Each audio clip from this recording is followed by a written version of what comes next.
On si Senator Ping also opened his privilege speech today by breaking down essentially the anatomy of corruption. Okay, so he says, ito yung, this is where the money goes for the projects, for the flood control projects.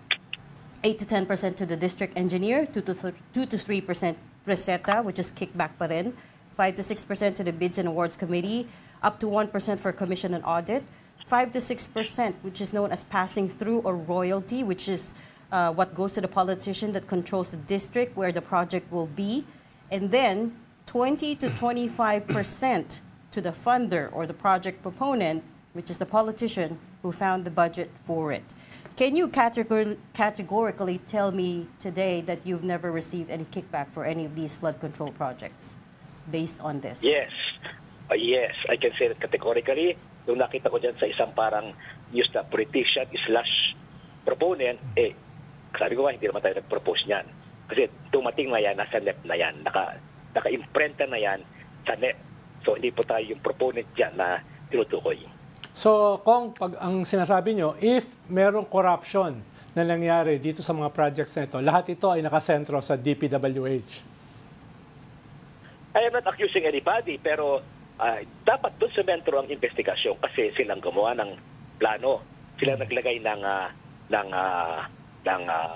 project na yan sa NEP, silang gawa ng plano, maybe sila dapat na tanungin. No? Doon siguro ang sementro ang focus ng investigation. At tingin ko naman yung mangyayari. I don't think that's right because the money comes from somewhere. And as I said, Congress has the power of the purse. And for instance, wala kayong say in terms of procurement, in terms of issuing definitely wala yan. Permits? Oo. Wala yan kasi nasa batas yan. Wala kaming power to bid. Ano? Yan ay basic yan nasa batas po yan. It's in the law na walang implementing power ang Kongreso. Hindi po tayo nag-a-announce ng bidding. Hindi po ang Kongreso ang nag-procure. Hindi po Kongreso ang gumagawa ng program of works at nagbibigay ng notice of award. At hindi rin ang Kongreso ang nagbabayad sa mga kontraktor.